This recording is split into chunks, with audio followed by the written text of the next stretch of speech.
Please comment where you're watching for, and please consider becoming a channel member to support our channel. I met Jordan on a Monday.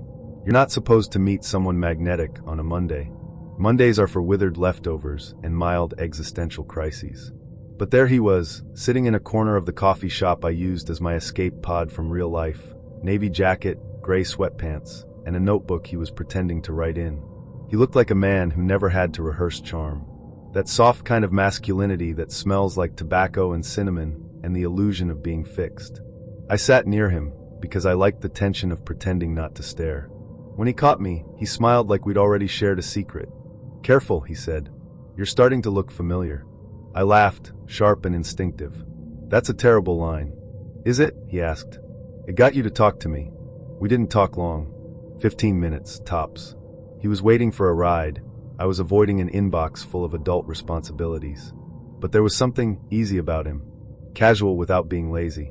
Confident without being loud. He wrote his number on a napkin. I held it like a dare. 3 days later, we got drinks. I don't even remember what I wore, which is how I know I liked him. When you're busy calculating your exit strategy before the first sip of wine, you memorize your outfit like armor. But with him, I just showed up. He was already there. Same jacket. Same smirk.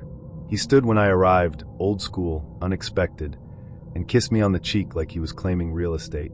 The conversation flowed like we'd known each other in a past life. He asked good questions. Deep ones, not just flirty banter. I told him about my sister's insomnia and my fear of mold, and the fact that I cry during car commercials if they involve dogs. He listened without the polite nod of someone waiting for their turn to talk. He said he worked in logistics. I didn't press. I never do when the chemistry is good. By the end of the night, I was towing the line between dizzy and certain. He walked me to my car, hands in pockets, shoulders relaxed. He asked if he could kiss me. Just like that. No pressure. Just permission. The kiss was slow. Focused. Like he'd been planning it for hours. I drove home feeling the outline of his mouth on mine. The next few weeks were a blur of long texts, phone calls that lasted until my earbuds died, and late-night visits that turned into tangled mornings. He didn't always sleep over, but when he did, he left quietly before sunrise. Said he didn't like feeling in the way. Something about that should have felt off. But I liked the space. The illusion of intimacy without the suffocation. And besides, I didn't want to ruin it by asking too many questions. He didn't have social media. Said he'd deleted it after a breakup. I didn't pry. He paid in cash. Drove a car that was too nice for a logistics job. Wore cologne that smelled expensive and sad. I didn't ask. I just leaned harder into the fantasy. Then one night, I showed up at his place unannounced. Not for a dramatic reason. I'd just gotten off work early and wanted to surprise him. Bring dinner, maybe stay the night. I texted when I was downstairs, and when he didn't reply, I buzzed anyway. He opened the door wearing a white t-shirt and the look of someone who'd been interrupted mid-alibi. "Hey," I said, holding up the takeout bag. "Thought I'd feed you." He paused, then stepped aside. "You always this sweet to guys you barely know." I wouldn't call 3 weeks barely. His place was cleaner than I expected. Sparse. Like someone had just moved in or was planning to move out. The furniture didn't match, and the walls were too bare. But it smelled like him, warm and masculine, with a trace of laundry detergent and something faintly chemical. We ate in front of the TV. He put on an NBA game. I didn't care about basketball, but I liked watching the way he tensed during free throws, how he muttered at the refs like they owed him money. It made him seem ordinary, human. The game ended badly. His team lost in overtime. He threw the remote at the floor, not hard, but sharp enough to make me flinch. I made a joke to lighten the air, but he didn't laugh. Just stood up, stretched, and asked if I wanted to stay over. We had sex. It felt different that time. Quieter. Less generous. I stayed anyway. Around 3 a.m., I woke to the sound of voices in the kitchen. I rolled out of bed quietly, slipped on his shirt. The door to the hall was open just a crack. There were 2 men standing by the fridge. One of them was Jordan. The other, I'd never seen before. Stockier. Tattooed hands. Tense shoulders. They weren't arguing, but they weren't chatting either. I heard one phrase clear as a bell. "She doesn't need to know." And Jordan's reply, "I'm handling it." I didn't sleep the rest of the night. In the morning, he acted normal. Kissed me on the forehead. Offered coffee. Said he had errands to run. I left without asking questions, but they were boiling inside me. Later that week, I looked him up again. Properly this time. His name, his job, his plates. Nothing came up. No LinkedIn. No articles. No online paper trail. He didn't exist. I called him that night. "Hey," I said, trying to sound casual. "Who was that guy at your place the other night?" Silence. "You were up?" he asked. You didn't answer the question. Another pause. Then, "He's someone from before. Old friend." "Before what?" "Before turned out to mean before prison." He told me everything in the slow, careful tone of a man reciting an alibi for the 100th time. Yes, he'd been to prison. 3 years. Conspiracy to distribute. No violence. No weapons. Just the wrong people and the wrong hustle. He said he got out 6 months ago. Said he'd changed. Said the guy in the kitchen was his cellmate best friend, recently released. I was stunned. Not because I hadn't suspected something, I had. But because he said it so plainly, like we were talking about a missed dentist appointment. "I should have told you sooner," he said. "But I liked the way you looked at me when you didn't know." I didn't know what to say. He didn't ask for forgiveness. Just said he understood if I didn't want to keep seeing him. I hung up. But I didn't block him. Instead, I spiraled. For days, I replayed every moment. Every kiss. Every silence. Every time he'd shown up unannounced or disappeared for a day without explanation. Part of me wanted to run. Part of me missed him so much I could barely eat. He texted 2 days later, "Still thinking about your laugh. Hope you're okay." I replied, "You lied to me." He wrote, "I didn't lie. I just didn't tell the whole story." That was worse somehow. And yet, I saw him again. We met at a park in the middle of the day. Public. Neutral. I wanted to look into his eyes and decide for myself. He was nervous. Not panicked. Just small in a way I hadn't seen before. He told me more. Said the drug thing was about survival. Said he ran errands for the wrong people because he owed money. Said he never hurt anyone. And I believed him. Or I wanted to. He didn't ask me to stay. He just said he liked who he was when he was with me. I should have walked away. Instead, I reached for his hand. We dated for another 3 weeks. Everything felt borrowed: time, space, safety. Then one night, we were watching TV when someone knocked at the door. Not a knock really. A bang. Before I could react, the door burst open. Cops. Guns drawn. Hands up. Get on the ground. Now. They weren't here for me. They were here for Jordan. Turns out, he hadn't just been in prison. He'd escaped supervision. It was raining the night I met him. I'd almost canceled. The weather was grim, my week had been long, and I'd been stood up once already that month by someone who texted "sorry LOL" 3 hours later, as if that fixed anything. But there was something about his messages, short, clever, like he was always halfway out the door to somewhere interesting, that made me think it would be worth showing up. His name was Matthew. On Tinder, his photos were casual but curated. Him on a mountain trail, him with a golden retriever, him in front of a food truck at night, smiling like he'd just been told a secret. The conversation had been easy. We'd traded favorite books, swapped travel horror stories, and agreed to meet at a coffee shop halfway between our apartments. I got there first, ordered a cappuccino, and picked a table by the window so I could watch for him coming in. He arrived exactly on time, hair damp from the rain, a navy jacket darkened at the shoulders.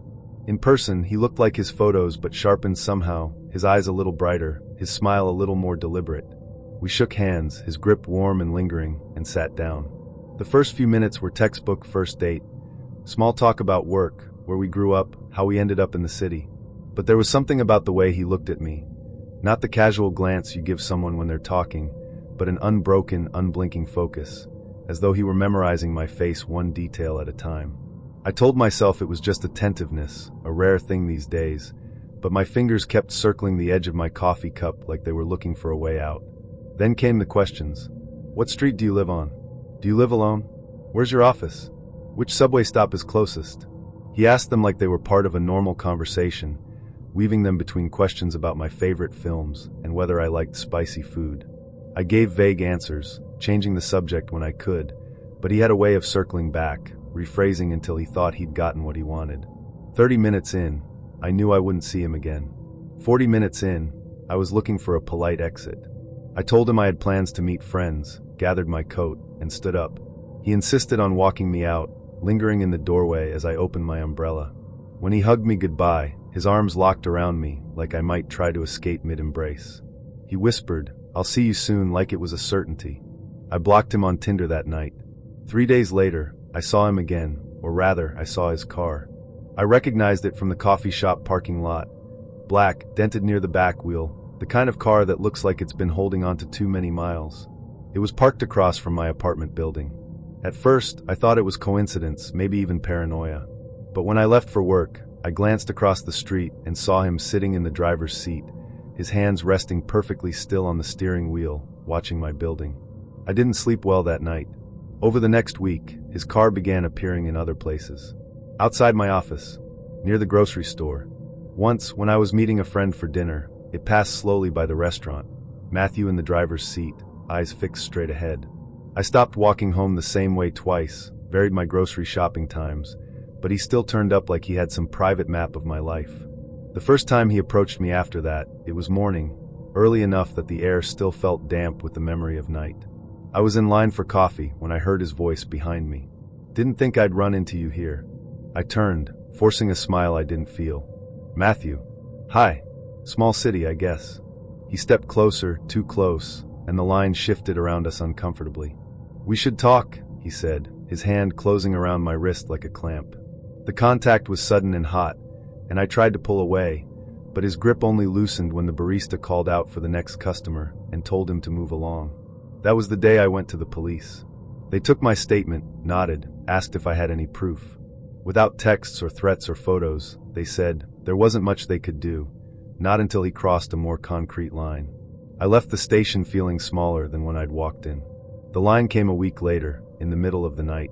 I woke to a faint, persistent sound at my bedroom window, a soft, deliberate scratching. My apartment is on the second floor, so the sound alone didn't make sense. Hard in my throat, I pushed back the curtain just enough to see. He was there. Matthew's face was pressed against the glass, eyes wide, mouth curved into a smile that didn't match anything human.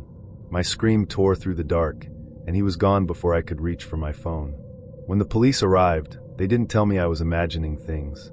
They sent a patrol car to circle the block for the next few nights, but I still couldn't bring myself to sleep there. I packed a bag and moved in with my brother. He's a construction foreman with the kind of build that makes people reconsider their decisions, and for a few days I felt safer. But safety is a fragile thing. Matthew found my brother's address within a week. He started leaving notes on the windshield of my brother's truck, things like "You can't hide," and "We need to talk." The handwriting was neat, almost careful, as if the message itself wasn't meant to be threatening, only the fact that he could deliver it to me anywhere. My brother was furious, pacing the living room like a caged animal. When another note appeared one night, just the words soon written in black marker, he grabbed his jacket and keys. "I'm finding him," he said. I tried to stop him, but he was already out the door. Those were the longest 2 hours of my life. When he came back, his knuckles were raw, his lips split, but his eyes were steady. "It's handled," he said, and wouldn't tell me more. That night, the watching stopped. The car didn't reappear. The notes stopped coming. This date started with a grope. Okay, not a full grope, but close enough that my brain immediately filed it under personal space violations. I'd barely stepped through the door of the bar when he swept me into what I can only describe as a hug designed by someone who had studied body contact like it was a competitive sport. His name was Eric. We'd matched on Bumble, exchanged maybe 20 messages, the kind of small talk that's just enough to feel like you're not meeting a total stranger. He'd been funny in a way that made me curious, confident in a way that made me cautious, and we'd agreed to meet for drinks. The bar was one of those dimly lit hipster joints with Edison bulbs and cocktails that came in mason jars. I liked it instantly. It was the sort of place where you could talk without shouting, where the air smelled faintly of citrus and gin instead of stale beer. And there he was, tall, broad-shouldered, with a grin so wide it made my cheeks ache in sympathy. "Hey you," he said like we were old friends, then came in for that hug. Not just a hug, though. His hands landed firmly on my lower back and stayed there a beat too long, pressing me in. I laughed awkwardly, pulling away. "Nice to finally meet you," I said, the way people say it when they're hoping the weird first impression is just nerves. We found a booth near the back, and he slid in right beside me instead of across the table.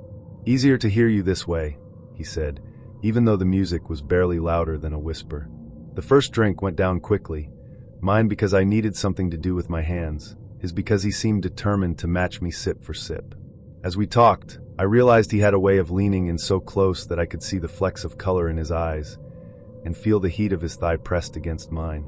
At first, I tried to adjust subtly, shift an inch away, cross my legs the other direction, but he seemed to treat each movement like an invitation to close the gap again. Every time he laughed, his hand landed somewhere on me, my knee, my shoulder, the small of my back. At one point, when I mentioned having a rough week at work, he reached up to tuck a strand of hair behind my ear, the kind of intimate gesture that only feels good when you actually want it. I didn't. I started cataloging his touches the way you count raindrops on a window, trying to figure out if I was imagining the pattern. I wasn't. His hand stayed on me more than it didn't. The conversation was fine. Forgettable. He talked about his job in real estate, his CrossFit routine, his crazy ex who apparently didn't appreciate affection. I nodded along, but I could feel my body slowly curling inward, like I was trying to make myself smaller. When he suggested ordering food, I told him I wasn't hungry. "Come on, just some fries," he insisted, brushing his fingers along my arm like the touch itself might convince me. I shook my head, forced a smile. "I'm good, really." He didn't drop it. "You're so tense," he said suddenly, squeezing my shoulder. "Relax. I'm not gonna bite." The thing was, I didn't believe him. I lasted another 20 minutes before I told him I had to get going. He frowned like I'd just told him his dog died. "Already? We're having such a good time." I slid out of the booth, putting the table between us. "Yeah, but it's getting late. Early morning tomorrow." He stood too, and before I could step back, he pulled me in for another hug, tighter this time, both arms locking me in place. His mouth was near my ear when he said, "We should do this again. I can tell we've got chemistry." I peeled myself away, muttering something non-committal, and made for the door. I didn't breathe easily until I was halfway down the block. On the subway ride home, I replayed every touch, every time I'd laughed politely instead of saying, "Stop." The truth is, I'd been raised to smooth over discomfort, to avoid confrontation, to protect men's feelings before my own boundaries. And he'd counted on that, maybe not consciously, but instinctively, the way people test how far they can push without resistance. I blocked him that night. And yet, for days afterward, I found myself glancing over my shoulder when walking home, half expecting him to appear out of the crowd, grinning, ready to close the distance between us again. It's strange how a single evening can make you hyper-aware of your own skin, how it can turn the simple act of sitting next to someone into something you can't stop remembering in sharp, uncomfortable flashes. We met at a bar on a Thursday night. He was already there when I arrived, leaning on the bar with a beer in hand, wearing a plain gray t-shirt and that easy smile people practice in mirrors. "Hey," he said when I walked up. His voice had that gravelly edge like he'd been up too late the night before. We grabbed a table near the back, and the conversation flowed in that unremarkable but pleasant way first dates sometimes do. Work, family, random stories about bad landlords and weird travel mishaps. He had a quick wit, and when he leaned forward to tell me something, his eyes locked on mine in a way that made me feel like I was the only thing he was focused on. After the second round of drinks, he asked if I wanted to keep the night going. I hesitated, but he was charming enough, and I wasn't ready to go home yet. "We could go back to mine," he offered. "I've got good whiskey." The apartment was on the second floor of an old brick building that smelled faintly of rain-soaked wood. He unlocked the door and stepped aside for me to go in first. It was a nice place, clean but lived in, with warm lighting and a record player spinning something low and bluesy in the corner. "Make yourself comfortable," he said, heading to the kitchen. I wandered into the living room, running my fingers along the spines of the books on the shelf, glancing at the framed photos on the wall. Most were landscapes, a few with friends, and one of them with a woman, close enough to look intimate but casual enough that I didn't assume anything. He came back with 2 glasses of whiskey and handed me one, our fingers brushing. We sat on the couch, the music low, talking about nothing and everything. The whiskey was smooth, warming me from the inside out. That's when I heard it. A door creaking open down the hallway. Footsteps, slow and deliberate, moving toward us. I turned my head just as she appeared, a woman maybe my age, wearing leggings and an oversized hoodie, her hair piled in a messy bun. She stopped in the doorway, eyes flicking between us with the kind of flat, unreadable expression you get when you've already decided how you feel about someone. "Oh," she said. "You didn't say you were bringing someone over." I froze, glass halfway to my lips. "Hi," I managed, trying to keep my voice neutral. "This is," he started, then paused, glancing at me. She filled in the silence for him. I'm Claire. I live here. The words landed heavy in the air. I looked at him, waiting for an explanation. Yeah, he said, scratching the back of his neck. Claire's my ex. We broke up a while ago, but, the lease. I blinked. You live together. It's just temporary, he said quickly. We're not together. It's just convenient right now. Claire snorted softly, walking past us to the kitchen. Convenient. Right. Something in her tone made the hairs on my arms stand up. He reached for my hand, like that would smooth things over. It's fine. We've got boundaries. She does her thing, I do mine. I forced a smile, but my brain was already spinning. Who brings a date home when their ex still lives there? Claire came back with a glass of water, leaning against the wall. So, are you staying over? She asked me, her tone perfectly casual but her eyes sharp. No, I said quickly. That's probably smart, she said, taking a sip of her water. The tension in the room was thick enough to taste. I set my glass down and stood. Actually, I should get going. He frowned. Already? We were just. Yeah, it's late, I cut in. He walked me to the door, offering half-hearted protests, but I could feel Claire's eyes on my back the whole way. Outside, the night air felt like freedom. I didn't look back. The next day, he texted me like nothing was wrong, asking if I wanted to hang out again. I told him no. He pushed, saying I'd misread the situation. I didn't respond. But for days after, I couldn't stop replaying that moment when she appeared in the doorway, the way her eyes went straight through me. And I wondered if maybe I hadn't misread anything at all. Maybe I'd walked in on a story I was never supposed to see. Me and Luke matched on Hinge, and from the first message, there was this current. Not the dull, polite kind where you trade safe facts about favorite restaurants and mutual hate for pineapple on pizza, but the kind where you lose track of time mid-conversation. Our chats stretched from lazy mid-morning coffee breaks to 2 a.m. half-asleep voice notes. He was funny in a dry, almost British way, even though he'd grown up in Queens. He'd quote films I loved without making it a contest, remember tiny details I mentioned in passing, and text me photos of the street food stalls he'd stumble across when walking home late. His profile said self-employed in logistics, which I didn't question. The guy seemed to always have money, always have time, and always be willing to spend both on me. The first date was sushi in the West Village, followed by whiskey at a hidden bar with no sign outside. He was magnetic, the kind of man who knew the bartender's name, asked yours like it mattered, and made you feel like the night was a secret just between the two of you. The second date was a rooftop in Brooklyn, him handing me a glass of wine while the city lights blinked on like fireflies. The third was a movie at his place, a brownstone apartment that looked like it belonged in a lifestyle magazine. Big windows, exposed brick, art on the walls that I could tell wasn't from IKEA.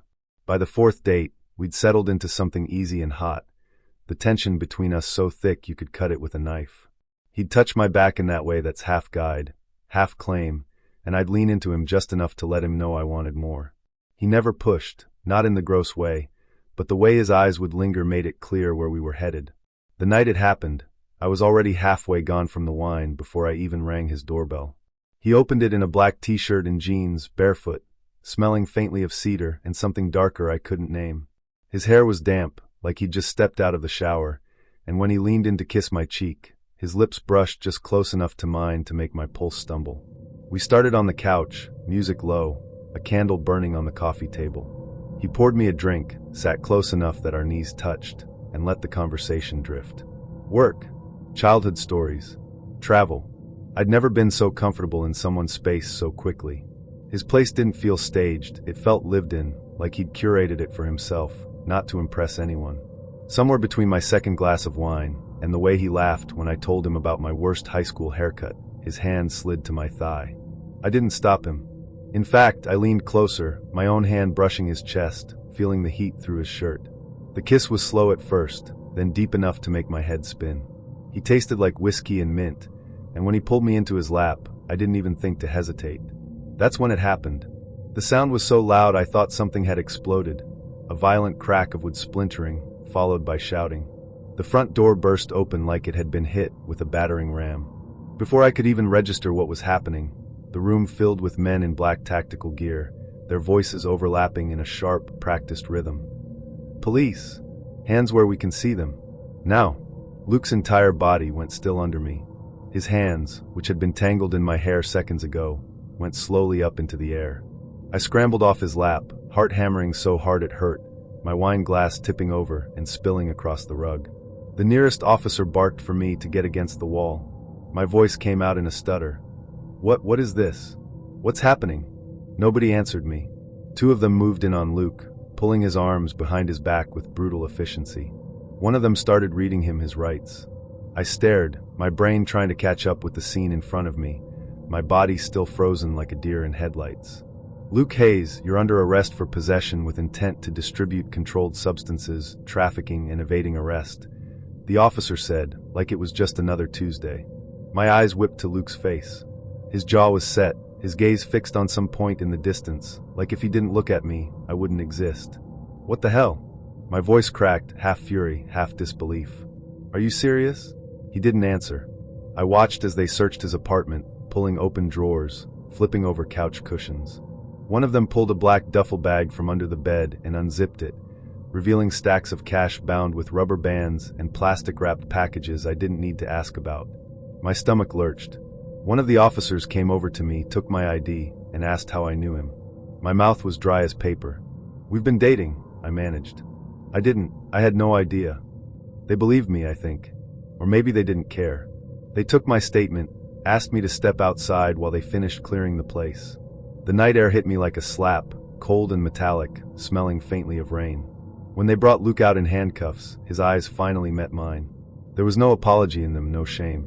Just this strange, almost regretful softness, like he wished we'd had more time before it all fell apart. I watched as they put him in the back of a police car and drove away, the red and blue lights painting the wet street in pulsing color. I didn't sleep that night. I sat on my couch, replaying every moment of every date, searching for the thing I'd missed. The way he'd always paid in cash. The fact that his phone seemed to buzz constantly, but he never checked it in front of me. The vague logistics job. The brownstone that was way too nice for someone without a visible 9 to 5. It all made sense now. For weeks after, I kept expecting him to text, even though I knew he couldn't. I half wondered if he'd planned to tell me one day, in some twisted show of trust. Or maybe I was just another name on a list, someone he liked enough to keep around until things got too hot. I stopped dating for a while after that. It wasn't that I thought every man I met was secretly a drug dealer. It was that I didn't trust myself not to miss the signs again. We'd gone out 3 times before I agreed to go to his place. Ben was different. Not flashy, not overly polished, but interesting. The kind of guy who'd tell you about a hike in the middle of nowhere like it was the most magical thing in the world, or describe a recipe from memory while he cooked it in front of you. He had this quiet confidence that felt refreshing after a string of dates with people who treated conversation like a performance. Our first date had been a brewery tour, easy casual, no pressure. The second was a late-night diner run after we both left work too late for a real dinner. The third was an art exhibit, where he walked me through each installation like he knew the artist personally. He didn't text constantly, which I liked, but when he did, the messages were thoughtful. By the 4th date, it felt natural to accept when he invited me to his place for dinner. He said he lived just outside the city, in a house that had been in his family for decades. The drive was longer than I expected, winding out past the suburbs into rural stretches where the streetlights grew scarce and the dark pressed in around the edges. When I pulled into his driveway, the first thing I noticed was how quiet it was. No hum of traffic, no distant sirens, just the sound of my tires crunching on gravel and the faint rustle of trees in the wind. His house was small, wooden, and set back from the road, with an old porch that creaked when I stepped onto it. Ben opened the door before I could knock. "You made it," he said, smiling. "Come in." The inside was warm, cozy even. The kitchen smelled like rosemary and garlic, and a small fire crackled in the living room fireplace. He poured me a glass of wine, and we talked while he finished cooking, roast chicken, roasted vegetables, fresh bread. It was perfect. After dinner, he suggested we sit outside for a bit. The night air was cool, and the stars overhead looked impossibly bright without the city's haze. He brought out blankets, and we sat on the porch swing, sipping wine and listening to the sound of the woods. It was sometime after my second glass that I heard it, a faint, high-pitched sound coming from somewhere beyond the trees. It was quick, almost swallowed by the wind, but sharp enough to make my ears twitch toward it. Ben didn't seem to notice. Or if he did, he didn't say anything. Do you get a lot of wildlife out here? I asked. He glanced toward the tree line. Sometimes. Foxes, coyotes, raccoons. His tone was casual, but his eyes stayed on the dark beyond the yard for a beat too long. We went back inside, and he made coffee while I used the bathroom. On my way back down the hall, I passed a door that was slightly ajar. I wouldn't have noticed anything if the smell hadn't hit me first, metallic and raw, like iron left out in the rain. I paused, my hand hovering over the doorframe.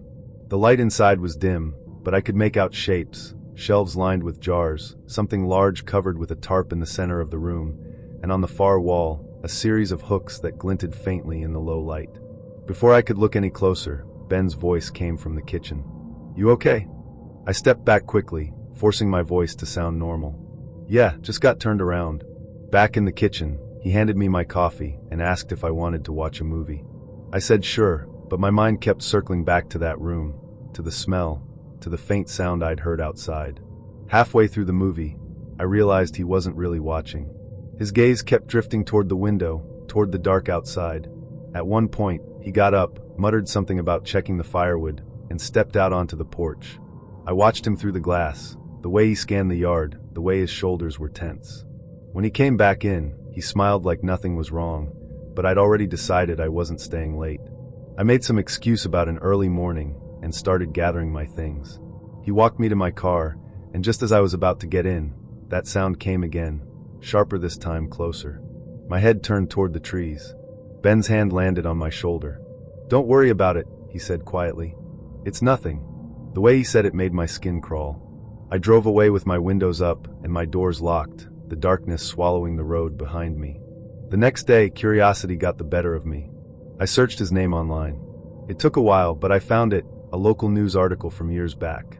Something about his grandfather, a well-known figure in local hunting circles, being investigated for illegal animal killings. No charges had stuck. I didn't call Ben again. He didn't call me either. But sometimes late at night, I think about that room, the jars, the tarp, the hooks. And I wonder if the sound I heard in the woods was just a fox, or something else entirely. I met Nura in late spring, when the city was suffocating under wet heat, and everything felt like it might bloom or rot. She was standing outside a closed flower shop, peering through the glass as if she could will it to open. Her sundress fluttered slightly in the breeze, though there was no breeze to feel. Her skin had a pale, unbothered glow, and she wore a small locket in the shape of a seed pod around her neck. I missed it by 10 minutes, she said as I passed her. What were you hoping to get? Something alive, she said, eyes still fixed to the window. A new voice for my garden. It was such an odd response that I smiled. She didn't look at me at first, but when she did, her gaze landed with weight, as if she'd just decided something. You should come see it sometime. I laughed awkwardly. Your garden? She nodded. We exchanged numbers beneath a flowering dogwood tree. I don't remember what I said. I don't remember what she said either. Only that she looked like something half-grown and entirely dangerous. Nura lived on the top floor of a brownstone wrapped in ivy, in a neighborhood that smelled like hot concrete and too many secrets. Her apartment had no television, no artwork, no mirrors, just plants, everywhere. Vines trailed from the ceiling like veins. Potted flowers bloomed in every corner. Moss grew along the windowsills.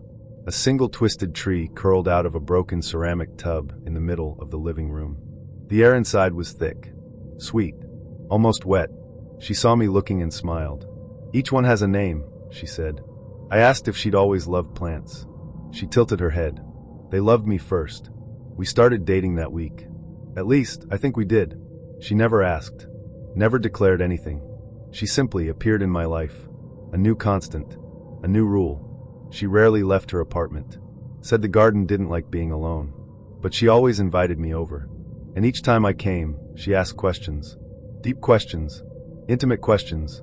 Things no one had asked me since I was a child in therapy. What do you regret most from when you were 13? Have you ever broken something on purpose just to feel in control? Whose name do you still say when you're dreaming? Sometimes, she whispered my answers into the petals of her orchids. Other times, she murmured them while trimming vines. When I asked her why, she said, "They grow best when they know who you are." Over time, the plants began to change. New blossoms bloomed, ones I'd never seen before. Unusual colors. Veined petals. Some glowed faintly in the dark. A lily-like flower in the kitchen started curling toward me when I entered. The moss on the bathroom floor became spongier, darker. It sighed when I stepped on it. I told myself it was just atmosphere, that Nura had created a living environment so immersive it tricked the senses, like walking into a dream someone else was having. But the changes in me were harder to explain. I began losing energy, slowly at first, just a little more tired, a little more distracted, but soon I started forgetting things. Words would vanish mid-sentence. I'd leave keys in the fridge. Miss calls. Sleep through alarms. I had bruises on my arms that I didn't remember getting. Pale purple half-moons along my thighs and shoulders. Nura noticed. She touched one gently and said, "You're adjusting." To what? The rhythm. When I didn't respond, she stroked my cheek and said, "The garden takes what it needs, but only from those it trusts." I stopped inviting her to my place. She never came anyway. When I suggested we go out for dinner, she frowned, as if the idea offended her. "Out there is too loud," she said. "It hurts them." She meant the plants. That was the first time I considered leaving. The next morning, I woke up in her apartment with no memory of arriving. There was dirt under my fingernails. A red smear on my ankle like a root had brushed me in the night. I asked her what happened. She looked at me, expression unreadable, and said, "Sometimes you come when you're needed. The garden remembers." I began documenting everything. Photos, voice memos, journal entries. One morning, I listened to a recording I had taken while sleeping. There were whispers. Nura's voice, soft and low. The heart opens best when it's left alone in the dark. Breathe in. Let go. You are mine, and they are yours. Grow. I went to her place less and less. Each time I stayed away, she sent me gifts. Not texts. Not emails. Living gifts. A potted plant would show up outside my door, or a single flower in a glass bottle. Always vibrant. Always reaching. The petals would move, just slightly, as if tracking my breath. Once, I threw one out. It was waiting at my front door the next morning. Inside. No sign of how it had gotten in. Its leaves were curled. Hurt. I decided to end it. I went to her apartment. Prepared a speech. Told myself I'd be firm. She opened the door before I knocked. As if she'd known. "I understand," she said before I spoke a word. "You feel drained. Frightened. I don't know who I am anymore." She reached out, gently touched the center of my chest. "But they do," she whispered. She stepped aside, and I saw it. In the center of the room, a new flower. Dark red. Almost black. It was shaped like a mouth, blooming open.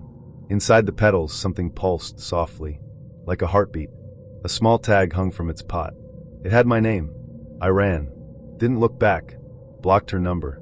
Burned the plants she'd given me. Switched apartments.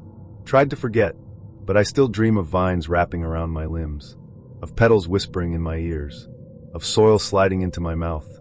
One morning, I woke to find a mark on my shoulder, a perfect imprint of a leaf I'd never seen before. 2 nights later, I woke up on the floor of my bedroom. The soles of my feet were stained green. There was dirt on my sheets. Last week, I received a package. No return address. Inside, a new plant. Small. In a pot shaped like a skull. The petals were the exact color of my birthmark. Attached was a note. In her handwriting. "You're blooming beautifully. I'm so proud." Sometimes, I catch my reflection in the mirror and swear my skin looks different. Fresher. Translucent. Sometimes I hear my name spoken in rustling leaves. Sometimes I sleep for hours and wake up with soil in my teeth. I think she meant it when she said I'd never leave. Not while her garden is still growing. And not while it remembers my name.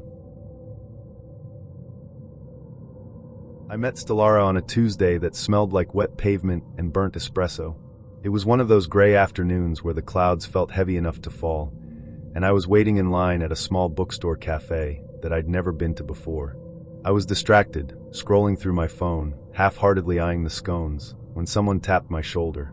"You've got good taste in sad poetry," a voice said, melodic and sharp with curiosity. I turned, and there she was. Slender, pale, with a soft edge to her smile and eyes that didn't blink as often as they should have. She pointed to the book I had tucked under my arm, Nocturnes for the Broken, a collection of grief-soaked verses I'd bought during a rough patch. I laughed. "Guess I'm feeling dramatic." "So am I." She smiled again, a slow curl of her lips. "Want to sit together?" It was so casual. Too easy. But her presence was magnetic, like she walked in the world a few inches off the ground, and being near her felt like gravity bending toward beauty. So I said yes. We sat. We talked. For 4 straight hours. Her name was Stellara. She had once been a cellist, classically trained, had even toured with a small European ensemble. But a long, unnamed illness had ended her performing career. Now she taught piano to children, she called them her tiny stars, and wrote poetry she never shared. She loved the moon but hated the word lunar, said it sounded cold. That night, I couldn't stop thinking about her. The way she talked, like each word was a verse. The way she watched me, as if I were more important than the world around us. By Friday, we were seeing each other every day. It escalated fast, but I didn't mind. Stellara brought a kind of intensity one hadn't realized I craved. She texted me long paragraphs, philosophical questions, strange dreams, sad childhood memories. When we were together, she was always close, leaning on my shoulder, playing with the cuff of my sleeve, speaking in a tone that hovered between poetry and pleading. She said things like, "Isn't it weird how quickly we become each other's homes? You feel like the last chapter in a book I've read before." At first, it felt romantic, deep, like she was peeling back layers no one else had touched. But then it started to feel too much. She cried when I didn't answer a text right away, apologized for no reason, then accused me of pulling away.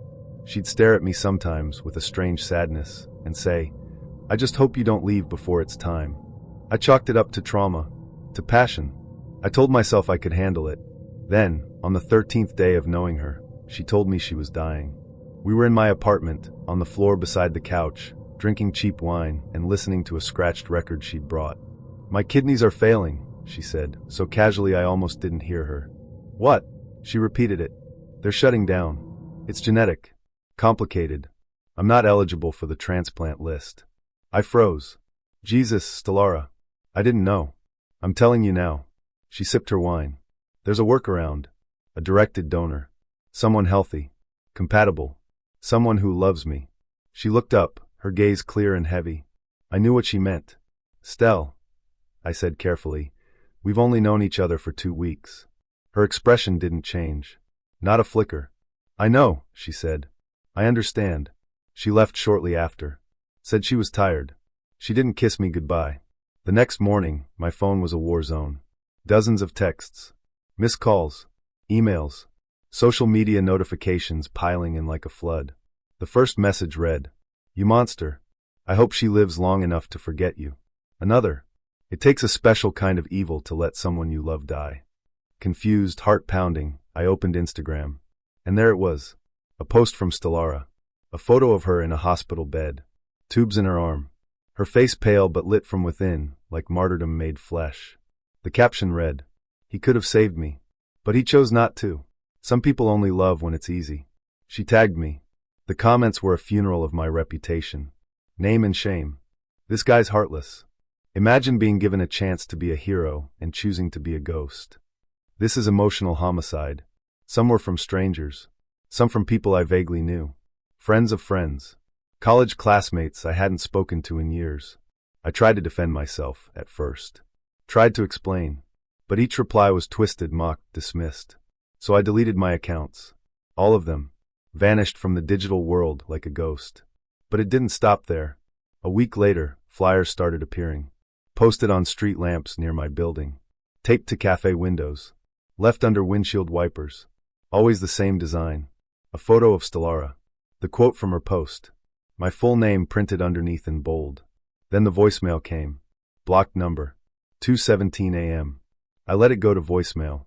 When I listened, I heard a single sentence whispered like a curse. Your kidney could have saved her. Then a breath. A click. Silence. I moved apartments. Changed my phone number. Told my boss I was taking a mental health leave. But none of it helped. Once a month, without fail, I received a new letter. No return address. Inside, an organ donor form. Blank. Just waiting for my name. The first one I tore up. The second I burned. The third, I left untouched on my kitchen counter for 3 days. By the 6th, I stopped opening them. But still I kept them. In a box under my bed. I tried to date again. Just once. It went well for a while. But then she Googled me. Her tone changed after that. Said she didn't feel safe. That she trusted survivors. She didn't elaborate. She just left. Months passed. I tried therapy, group sessions, meditation. I read books about toxic relationships and victim complexes and internet mob psychology. I told myself none of it was my fault, that I was the one who was used. But sometimes at night, when the wind whistled wrong and my chest felt tight, I thought, maybe I should have said yes. Not because I owed her my body, but because guilt rots slower than grief. Then came the book. I walked into a new bookstore trying to reclaim something, normalcy maybe, peace. And there, on the display table, was a lavender hardcover with no author listed. Just the title. He chose not to. My skin crawled. I opened it. Read the first page. He told me he'd be there. But when I needed him most, he disappeared. He said he wasn't ready. But I was ready to die. I closed it. Looked around like I'd been caught. I bought it. I don't know why. At home, I read it in one sitting. It was her. It had to be. She changed the names, the dates, the cities. But every page bled with our history, rewritten in her favor. I wasn't just the boy who said no. I was the boy who walked away from her grave. I didn't sleep. I paced. Drank too much. Looked her up again anonymously. She was everywhere now. Podcasts. Panels. College talks. Advocate for invisible illnesses. Voice for the medically betrayed. A woman who knows what it means to be left. I found a video of her TEDx talk. She spoke with elegance. Pain. Fire. Sometimes the ones who kill you don't lift a finger. They just refuse to reach out. The crowd cried. I wanted to throw something through my screen. One night, a new voicemail came. This time she spoke.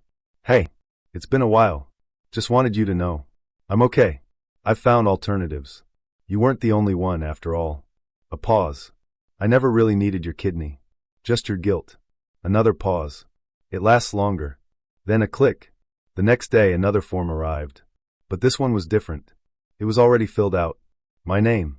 My signature. Perfectly forged. I called the police. Showed them everything. They shrugged.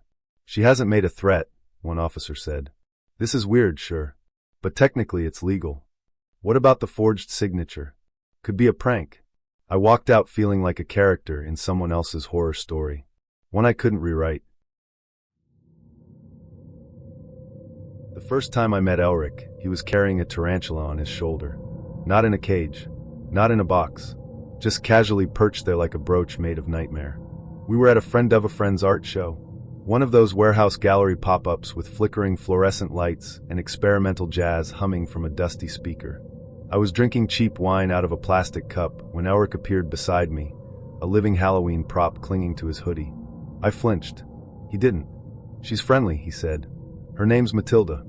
I nodded, trying to hide my panic. Cool. Super cool. Love spiders. He smiled. No, you don't. But I like that you tried. That was Elric. Observant. Odd. And way too charming for someone who kept live reptiles in his bedroom. We started dating a week later. At first, his weirdness felt like mystery. He had a terrarium in every room, lizards, snakes, insects. He talked to them like they were roommates. He'd whisper to his boa constrictor while cooking, recite poetry to his bearded dragon while folding laundry. Elric the Enchanter, I called him once. He just smiled and said, "Animals are honest." That's all. He wasn't wrong. He was gentle, in an eccentric way, open but unreadable. When he looked at you, it was like he was peering through a keyhole into your soul. He made you feel chosen, known. We dated for 2 months before things began to shift. Tiny things at first.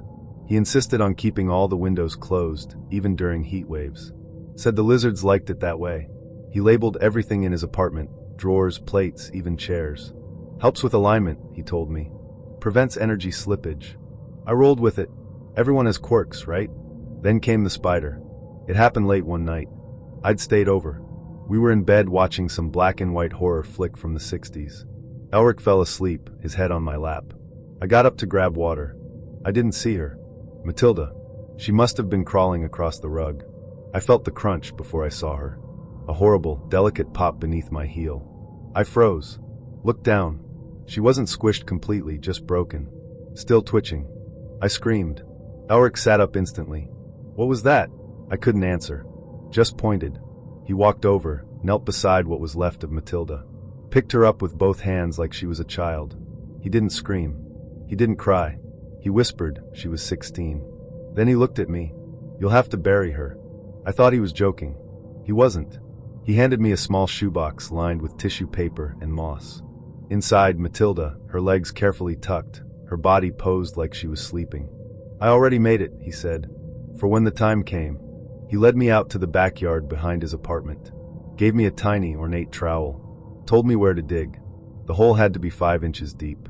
No more, no less. I did it. He read a eulogy, quoted some poem about decay and the cycles of life. We stood in silence afterward for what felt like a full minute. He didn't hold me. He didn't thank me. He just said, Matilda was always afraid of being forgotten. You helped her pass with dignity. That night, I couldn't sleep. Things got stranger after the funeral. Elric's rules multiplied. He asked me to wear socks at all times indoors, said it disturbed the floor spirits otherwise. He reorganized his bookshelf so that all the spines faced the wall. They don't like being watched, he said. He made me sit in the same spot on the couch every time I visited. Told me the cushions were memory mapped and could sense disruption. I tried to laugh it off. Told myself he was just sensitive. Artistic, maybe grieving in his own way. But the house began to feel less like a home and more like a shrine. Then I found the second shoebox. It was a rainy Sunday. Elric was out running errands.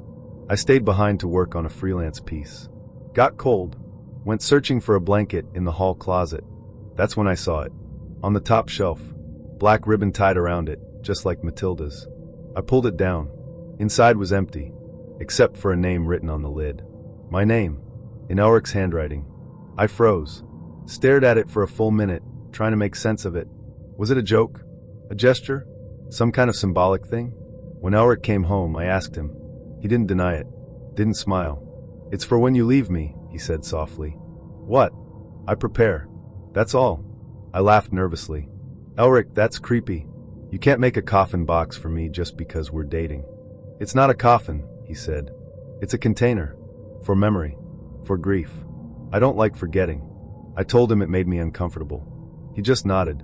Most truth does. After that, the house began to close in around me. I found notes tucked in my bags. Inside my shoes. Tiny slips of paper with phrases like, please don't vanish. Some things shouldn't be left behind. Stay soft. Stay here. I stopped staying the night. He noticed. One evening, he invited me over for something special. I considered saying no, but guilt gnawed at me, so I said yes.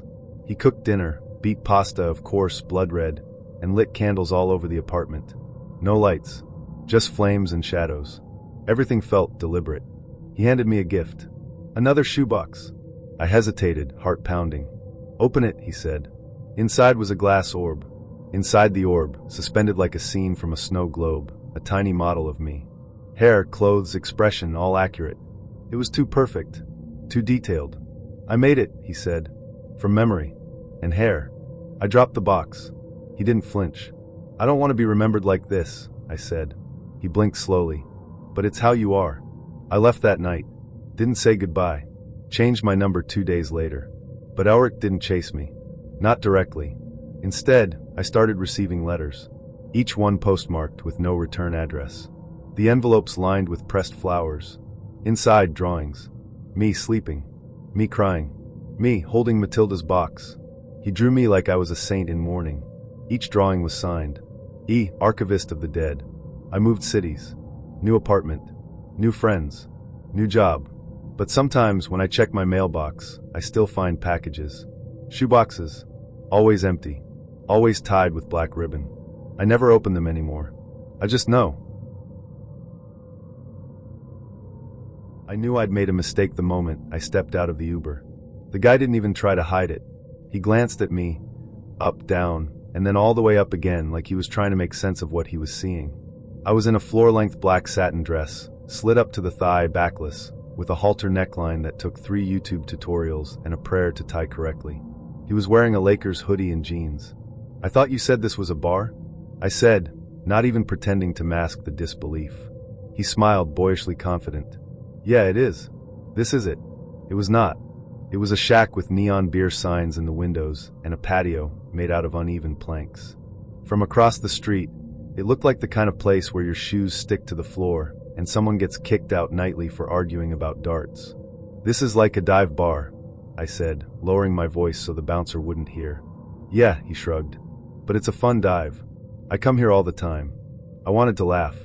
I also wanted to call another Uber and peel out of there immediately. But instead, I forced a smile and adjusted the hem of my dress as it dragged against the concrete like a damn wedding train. Inside, it was worse. No lighting, unless you count the red glow of a vintage jukebox. 2 pool tables. A long wooden bar with scratches and carvings like it had survived at least one axe murder. Every guy in there looked like he'd just gotten off a shift roofing a house. I walked in like a walking Oscar statue, and they all noticed. One guy actually whistled. Kill me. He led me to the bar like everything was fine, like I wasn't sweating bullets while trying to not trip on my own gown. I sat stiffly on the bar stool while he ordered drinks, a beer for him and whatever she's having, which earned me a suspicious glance from the bartender. Martini, I said, and I swear the guy smirked like he'd just watched someone order caviar at a McDonald's. Jake, that was his name, handed me the drink and leaned in, all charm and obliviousness. So you clean up nice, he said, eyes scanning the dress like it had personally offended him. I thought we were going somewhere upscale, I said through a tight smile. He blinked. I never said that. You said you had a reservation. Oh, he chuckled. That's just what I call dibs on the corner booth. I wanted to scream. Instead, I sipped my martini like I hadn't just dressed for a gala and ended up in a horror-themed garage. We sat in the booth, and I tried to make conversation while pretending I didn't feel like I was auditioning for a role I didn't understand. He was charming, sure. In the same way a drunk Labrador is charming, loud, messy, and unaware of personal space. Every story ended in a high five. Every sentence included the word bro. At one point, he spilled his beer. Not on me, thankfully, but it splashed under the table, and I had to lift the hem of my dress so it wouldn't soak through. That's when he saw the slit and raised his eyebrows like he'd just discovered I had legs. I mean, damn, he said, too loud. You really went all out, huh? I didn't respond. I just stared at the floor and wished I had invisibility powers. Then the karaoke started. Not by me. God, no. But by someone in the back who thought they were Adele, singing Rolling in the Deep like they were rolling in something dead. The whole bar clapped. Jake whistled and banged his beer on the table. You want to do a duet? He asked. Not even if you paid me, I said. He laughed and ordered another round. By that point, I wasn't even trying to fake a good time. I was scanning the room for exits, thinking about how far I'd have to walk to find a second date who'd at least give me a warning before emotionally strip-mining me in public. And then came the final humiliation. I stood up to go to the bathroom, a brave move considering the heels I was in and the fact that the floor was permanently sticky, and as I walked, I felt it. The unmistakable slip of the halter strap. Then the second one. Both sides loosened at once. I froze mid-step, clutching my chest as the top of the dress dropped halfway down my ribcage. Not fully exposed, but enough to draw a gasp from a group of women playing darts. Someone cheered. I heard clapping. One of the bartenders rang a bell like it was happy hour. I darted into the bathroom and stood in front of the cracked mirror, face burning. The straps had come untied. Apparently, I hadn't knotted them well enough, and gravity had taken its revenge. I retied them with shaking hands and stared at myself. What the hell was I doing here? I looked like I was going to a Met Gala that had been rerouted through a garbage dump. The lipstick, the heels, the hair I'd spent an hour curling, all of it felt absurd now, like armor in a battle no one else was fighting. When I walked out of the bathroom, Jake was at the bar doing shots with a man named Dusty, who had face tattoos and was wearing a t-shirt that said MILF Hunter. I walked right past them. Hey, where you going? He called. Home, I said without stopping. He caught up with me outside, jogging after me like I was the one being unreasonable. You're really leaving? You brought me to a dive bar in a prom dress. It's not my fault you overdressed. You didn't say where we were going. I said a bar. You said reservations, Jake. He threw his hands up. Whatever. You looked hot. I thought you'd like to show off. I opened my mouth, then closed it again. There was nothing to say to that. Nothing worth saying, anyway. He turned and stomped back inside, muttering something about me being dramatic. I stood on the sidewalk, dress dragging in a puddle, mascara smudged, trying not to cry. An Uber pulled up, and I got in without a word. The driver said nothing the whole ride home, but when I got out, he looked at me in the rearview mirror and said, "Rough night?" I nodded. I got home, peeled the dress off, tossed the heels in the corner, and sat on my bathroom floor eating leftover dumplings with my hands. Jake texted me 2 days later, no hard feelings. You just gotta learn to loosen up. I blocked him. Months later, someone mentioned that bar at work and I laughed so hard I snorted water through my nose. They asked what was so funny, and I just shook my head and said, "You really had to be there." I don't tell this story often. Not because I'm embarrassed. Not exactly. It's more that I don't like the face people make when I get to the end. That look of forced neutrality, the widened eyes, the fake little, oh wow smile. You know the one. Like they're not sure if I need a therapist or an exorcist. And maybe they're right. But I need to get it out. So here it is. Just one time from the top. It started like any other forgettable Tinder match. His name was Marcus. He had a sharp jaw, arms that made it look like he actually used his gym membership, and this way of speaking, polished but casual, like a podcast host who reads long-form essays for fun. He wore those fitted tees that made you stare at his collarbone too long. I was freshly single, thirsty, and feeling reckless. You know that kind of reckless where you swipe right just to prove to yourself you still can? Anyway, he messaged first. Bonus points. Your smile makes me want to lie to you just to keep the conversation going. I laughed out loud, cringed, then replied, "You could have just said hi." The banter was easy. No awkward small talk. He said he liked women who were a little mean. I said I liked men who were a little stupid. He said, "Perfect, I'm both." We made plans to grab drinks on a Tuesday. He picked the place, dimly lit, old vinyl booths, bartenders in suspenders. The kind of place that thinks it invented cocktails. I didn't mind. I wore black jeans and a silky top with buttons that dared him to undress me with his eyes. He did. The chemistry was nuclear. We didn't even finish our second drink before he leaned in and asked if I wanted to go somewhere quieter. He wasn't aggressive. Just sure. I liked that. Confidence without the threat. I said yes. We went back to his place. Downtown loft. Exposed brick, low lighting, records stacked like he actually listened to them. The air smelled faintly of bergamot and cologne that cost more than my shoes. I didn't care. I was already undressing him with my teeth. The sex was good. Better than good, actually focused, hungry. Like he was listening to every inch of me with his mouth. He didn't say much, just little groans, breathless mutters, his hand pressed to my lower back like he was memorizing the shape of me. Afterward, we lay there, tangled in sheets that felt like they'd been ironed. I thought it was over. I was about to get up, ask for water, maybe my underwear. That's when he said it. "I want to show you something." My stomach did that weird little dip, like just before a drop on a roller coaster. I didn't know why. Just something about his voice. Too calm. "Okay," I said, laughing a little. He reached under the bed, pulled out a small, velvet-lined box. Not jewelry. No locks or keys. Just a button clasp, like something your grandfather might keep cufflinks in. He opened it. Inside was a perfectly folded napkin. Pale pink. Embroidered with the name Mallory. I frowned. "What's that?" He smiled. "From my first." The first one who agreed. Agreed to what? He ran a finger across the edge of the napkin, almost lovingly. "To be kept." I laughed. "Is this a kink thing?" "Yes," he said. "But not like you think." He gestured to a cabinet in the corner. Walnut wood. Glass doors. Inside, more napkins. Dozens. All pale. All embroidered. All with women's names. Anna. Becca. Jessamine. Claire. Harper. Rows and rows of them, stacked like fine china. My skin began to crawl. "You collect napkins?" "Memories," he said. "Experiences." I sat up slowly. "What does that mean?" He tilted his head. "It's a type of energetic imprinting. I don't touch them, not without consent. But when a woman gives me something, her name, her scent, her time, it leaves a trace. I preserve it. I honor it." "Jesus Christ," I said. "Are you serious?" "It's not what you think. I don't steal. I ask. I explain. Most women are flattered." He smiled again, wide and white.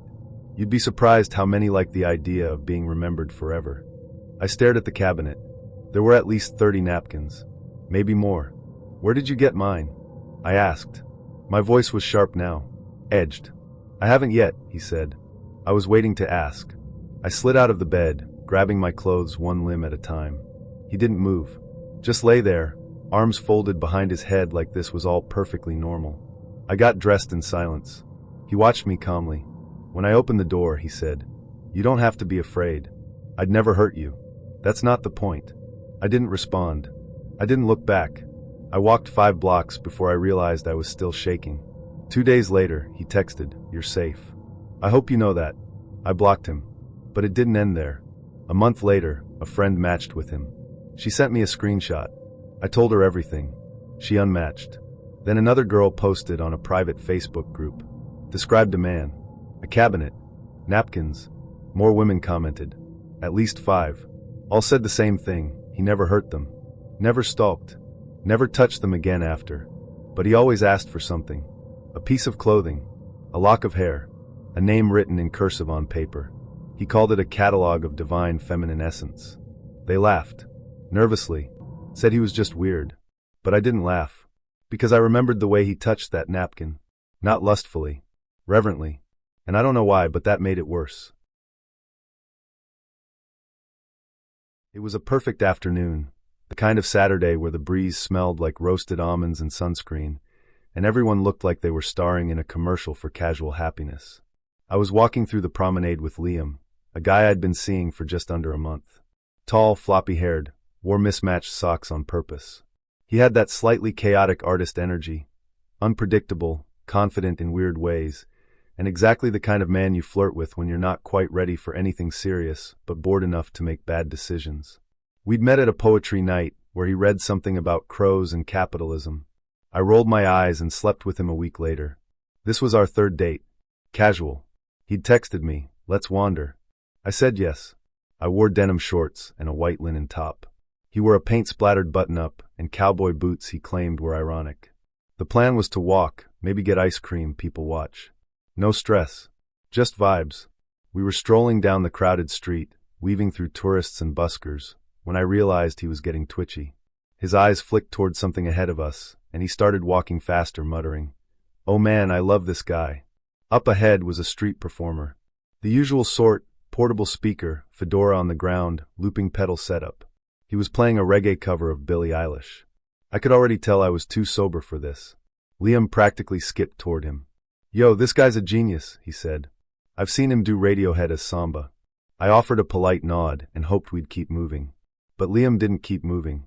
He stood there, bobbing his head like he was in a trance, then before I could stop him, he dropped his canvas tote and jumped in front of the crowd like he was crashing a TED Talk.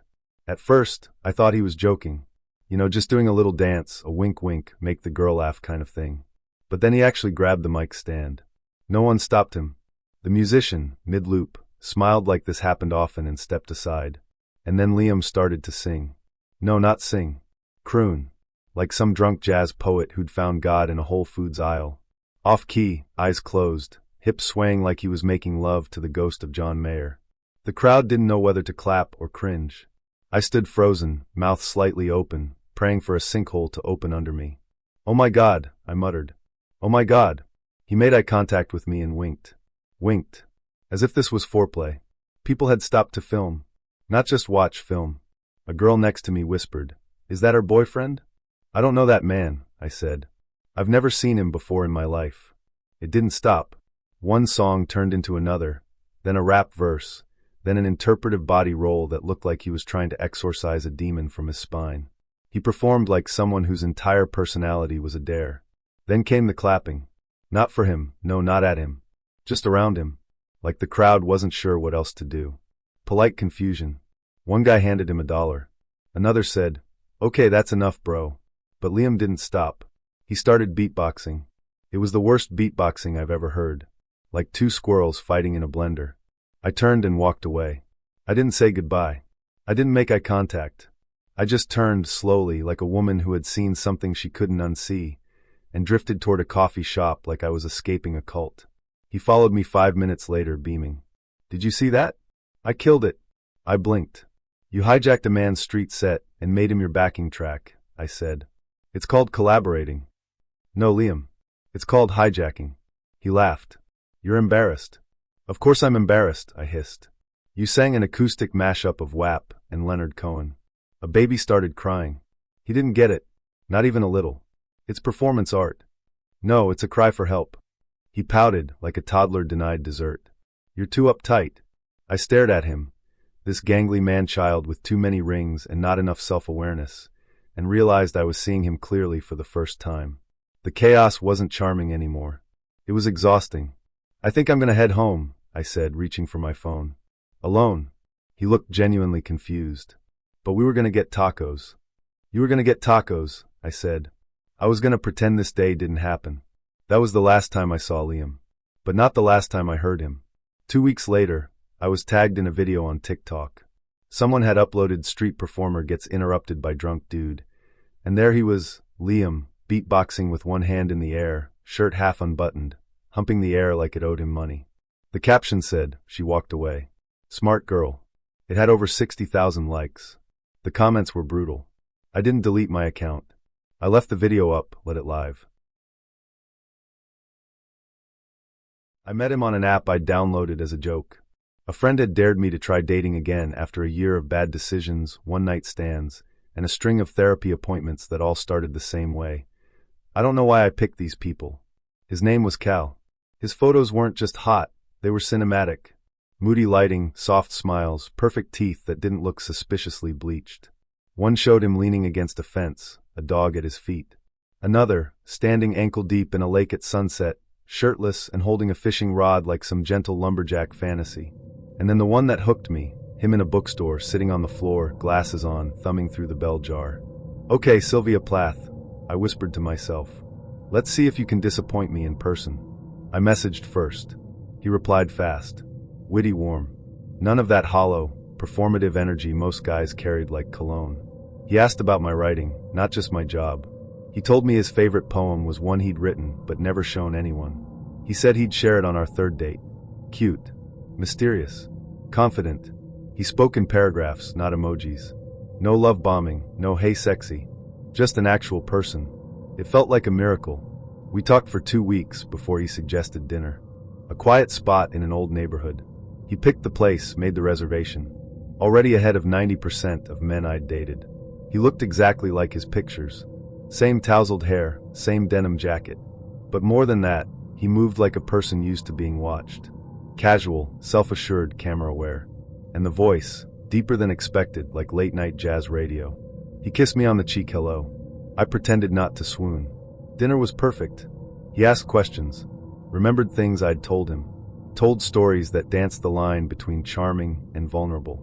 I ordered a second glass of wine, just to slow myself down. After, he walked me to my car and said, "I'd like to see you again. Unless you think I'm secretly a serial killer or something." I laughed. "You're way too pretty to be a serial killer." "I'll take that as a yes." We kissed. It was slow, warm, the kind of kiss that pulls at something low in your gut. I drove home floating. The second date was even better. Then the third. He read me the poem. It wasn't terrible. We slept together. He held me after, whispered things in the dark. I fell asleep curled into his chest like I hadn't done since college. It was after the fourth date that I noticed something weird. We were lying in bed. He was scrolling Instagram. I glanced over and saw a photo of me. A photo I didn't post. Not recent. Old. From my Facebook. A tagged pic at a Halloween party 3 years ago. I was in a fairy costume, wings crooked, drink in hand. "Where'd you get that?" I asked. He looked at me confused. "What? That photo? I don't have that on Insta." "Oh," he said, smiling. "You sent it to me." "No, I didn't." He didn't argue.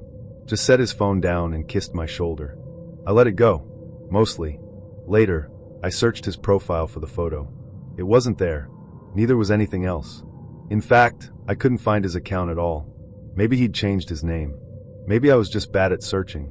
But something itched at the base of my skull. I tried to shrug it off.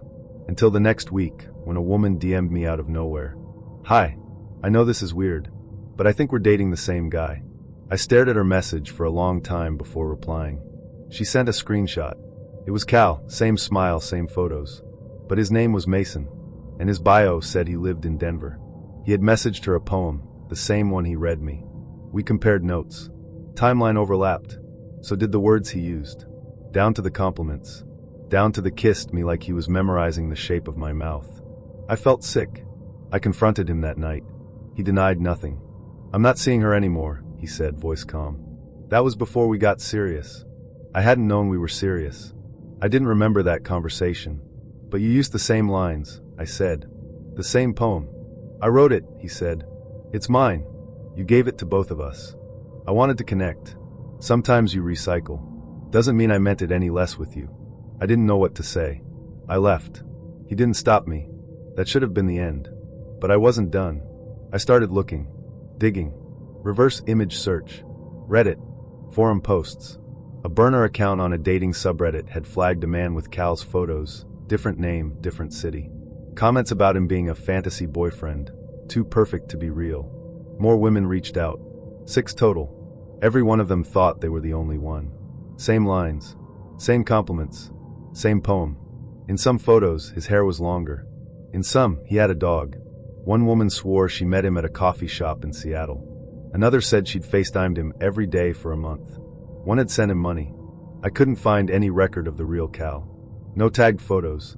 No high school Facebook friends. No LinkedIn. Just a string of curated images and stories that vanished as soon as you tried to verify them. I thought about how warm his chest felt under my cheek. The way he smelled. The rhythm of his breathing when he slept. I thought about how none of it might be real. I blocked his number. Then unblocked it. Then blocked it again. Destina was the kind of person who made you feel lucky just for being near her. The first time I saw her, she was in line ahead of me at a food truck, balancing a phone on her shoulder, a coffee in one hand, and a tote bag sliding down her arm. She turned to me with this bright, exasperated grin and said, "If I drop dead, promise me you'll finish my falafel." I laughed. She winked. And somehow, 5 minutes later, we were eating together on the curb like old friends. By the end of that week, we'd had 3 more spontaneous meetups and 1 proper date. By the end of the second, I was falling. Destina was fire and velvet, charismatic, chaotic, and endlessly distracting. When she talked, she demanded the world's attention. She told stories like they were confessions. Her past was always just blurry enough to sound fascinating. She never asked for permission. She expected yes like the weather expects rain. And I gave them. All of them. At first. I planned her birthday dinner because she didn't believe in planning for herself. "It's more special when someone else cares," she'd said, twirling a piece of hair around her finger. "That way it means something." So I booked the table. A cozy little restaurant, intimate, fairy lights, candles on each table. I made the reservation for 6. She said that was perfect. Just close friends. I picked up the cake myself. Even got the flowers. Wore my best shirt. She was 35 minutes late. When she finally walked in, she wasn't alone. She wasn't even with 5 other people. She brought 17. 17 people. I counted. They flooded in like a wedding party. Loud. Laughing. Throwing their arms around her like they'd missed her for a decade. They took over half the restaurant. Tables were pulled together, chairs dragged across the floor, confused servers scrambling to adjust. I stood up, stunned, and Destina kissed me on the cheek. "You're amazing," she whispered, like I'd known all along. I didn't want to make a scene, so I smiled. I nodded at her friends, said hello, shook hands, sat down and let it all happen. They ordered everything. Wine, appetizers, a round of oysters, more wine, more plates. Someone asked for an off-menu dish, and the waiter just blinked and said they'd see what they could do. I sat there in the middle like a prop. Someone even asked if I was the event planner. I laughed. Too hard. Destina didn't sit beside me.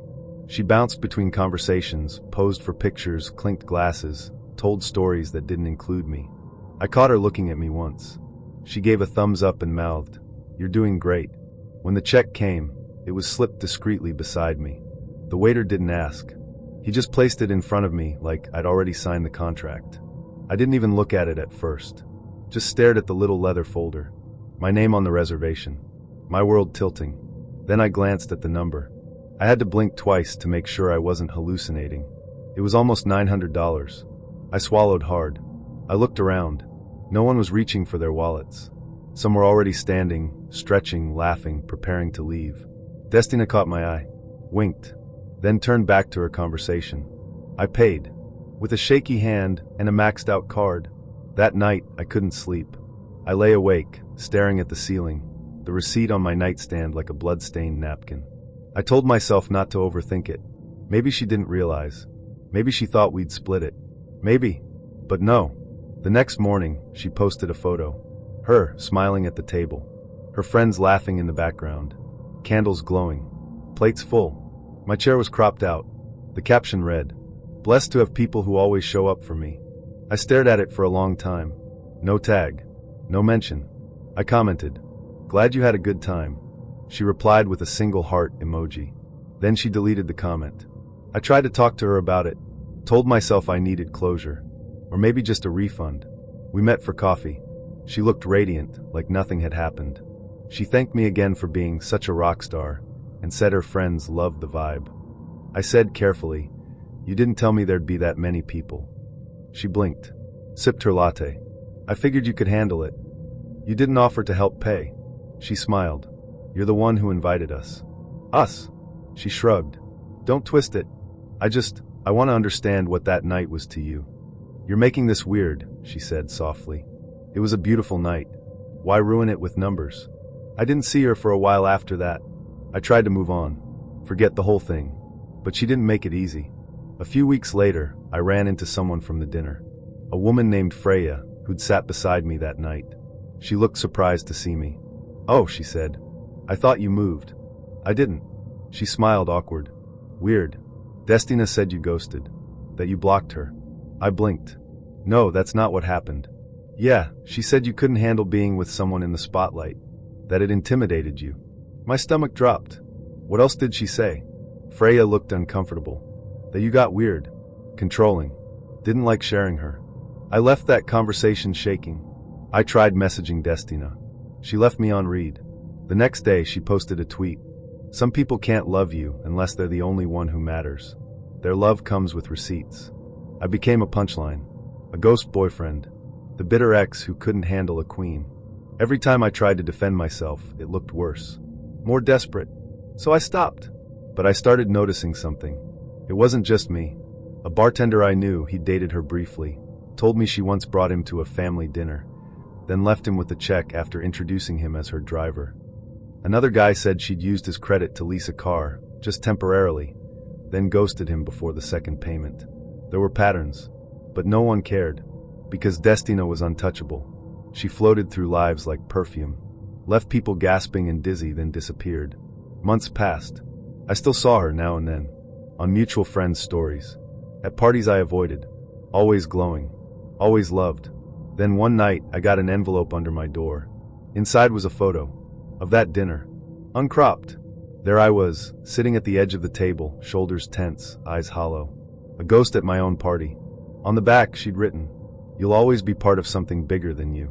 That night, I took the receipt from my drawer, folded it into a paper crane, and set it on fire. I watched it curl and vanish, and promised myself, never again. Nico had the kind of beauty that felt cinematic. Dark curls, pale skin, eyes so blue they looked unreal, like someone had turned up the saturation just for him. He spoke in a soft, deliberate voice, like he was always narrating a novel.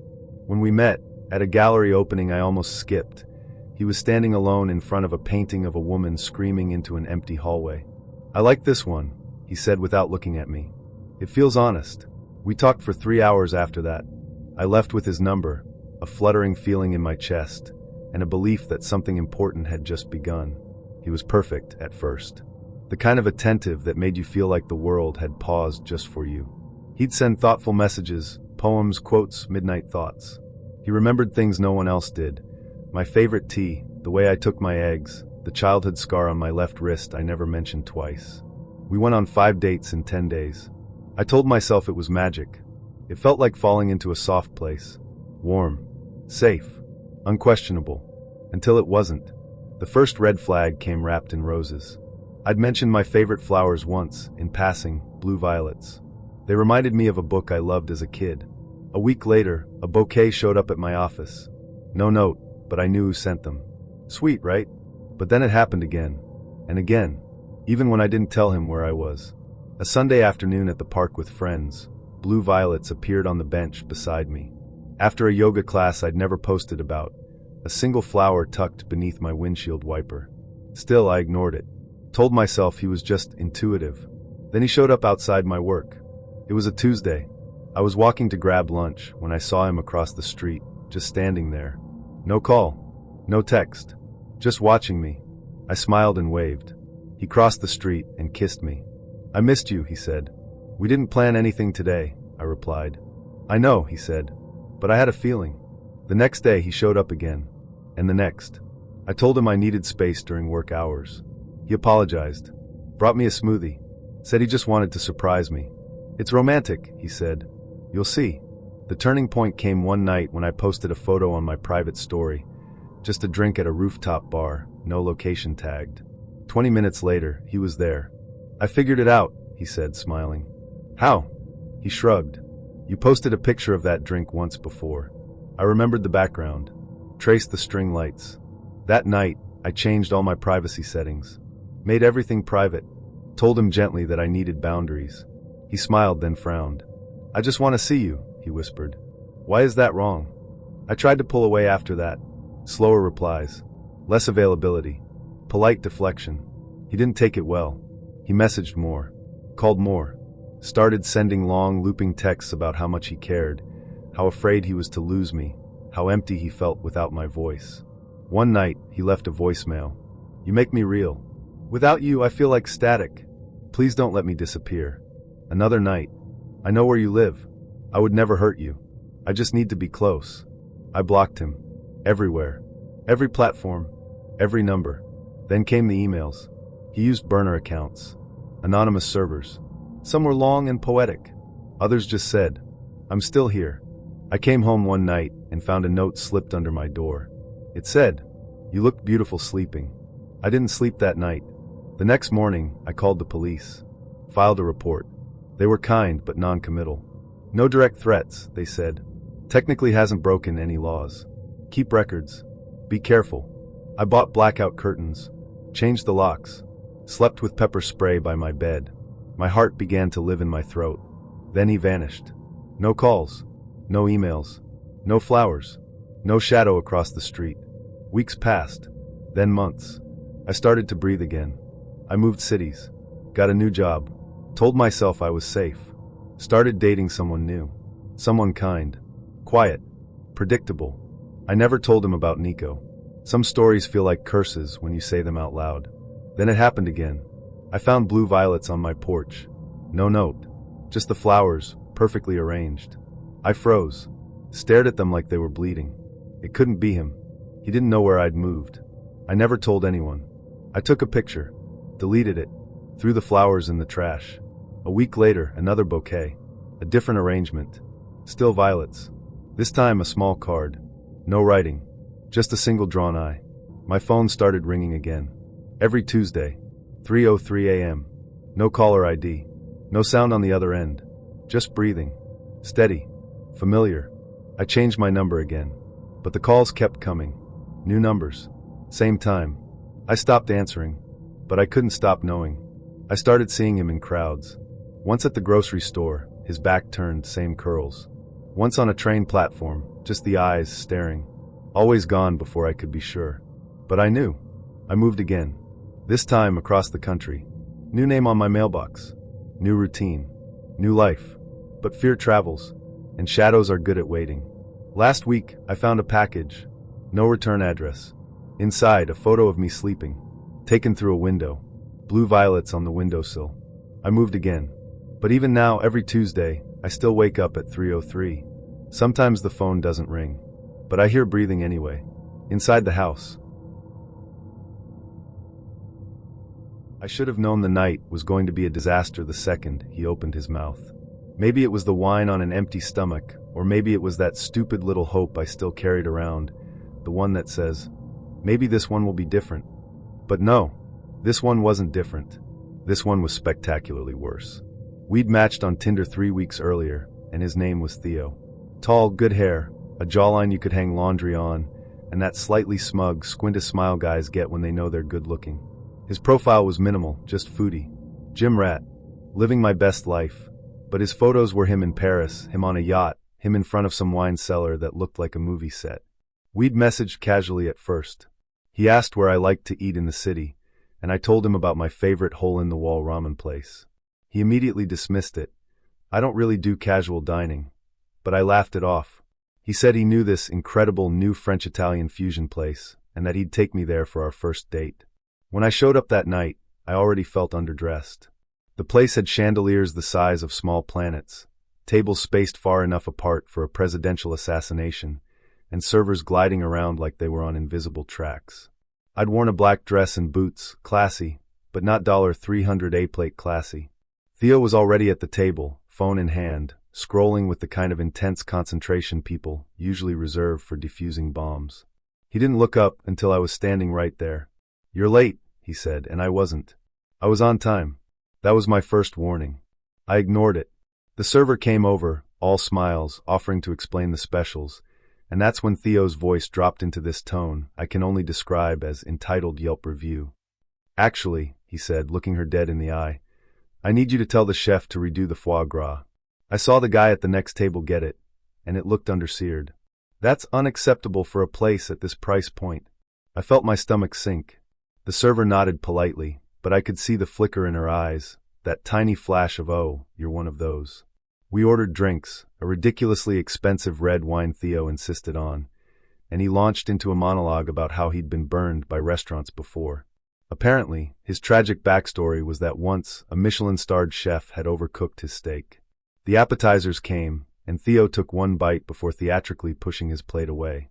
"This is insulting," he said, loud enough for the surrounding tables to hear. "You call this carpaccio? This is freezer burn with garnish." By the time the entrees arrived, I was gripping my wine glass like it was the only thing tethering me to sanity. My pasta was heavenly, but Theo was in full performance mode, inspecting his food like he was searching for evidence in a murder trial. "This is overcooked," I said al dente. "This is like chewing on a tire." He waved over the server without hesitation. "Take this back. I'm not paying for incompetence." I wanted to sink into the floor. The table behind us had gone quiet, probably enjoying the free dinner theater. Theo berated the poor woman for a solid 3 minutes, ending with, "And don't expect a tip if this isn't fixed immediately." I tried to change the subject, desperate to inject some normalcy into the evening, but he wasn't done. As the server walked away, he turned to me and said, "Honestly, service jobs are easy. I don't get why people can't just do their jobs. You agree, right?" That was my second warning. This time, I didn't ignore it. The night only got worse from there. "Dessert?" Ordered without asking me. And of course, it was the most expensive item on the menu, a chocolate soufflé that took 30 minutes to prepare. While we waited, Theo scrolled through Instagram, showing me influencers he could totally date if he wanted to. When the check came, he didn't even glance at it before sliding it toward me.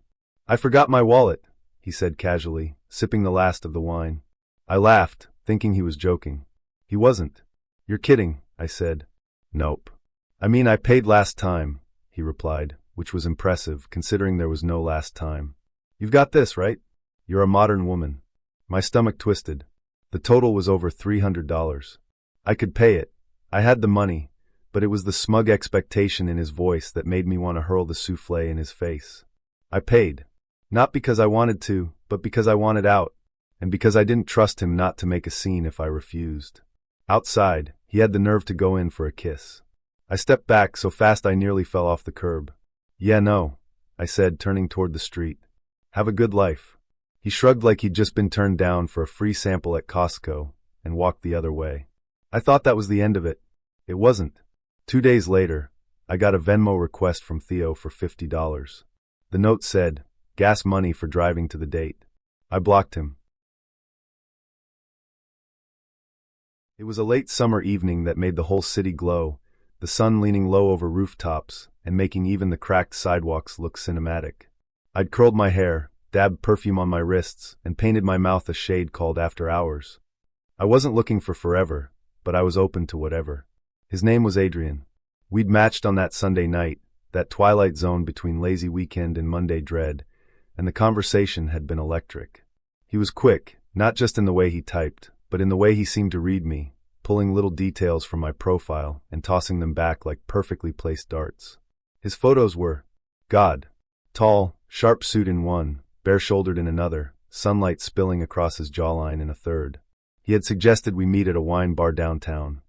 Low lighting, good Merlot, best charcuterie board in the city. And I'd said yes before the sentence was over. I arrived a little early because anticipation is a kind of hunger, and I wanted to savor it. That's when the door opened, and everything I'd been imagining unraveled in a single breath. The man who stepped in was not the Adrian from my photos. Or maybe he was, if you squinted hard enough and ignored the fact that he looked 20 years older, shorter, softer around the edges. His skin had the deep-etched lines of someone who had lived every single one of those years. His hair was thinning in a way you can't Photoshop away, and the suit was replaced with an oversized hoodie and jeans that had clearly survived several oil stains. He saw me before I could pretend not to see him.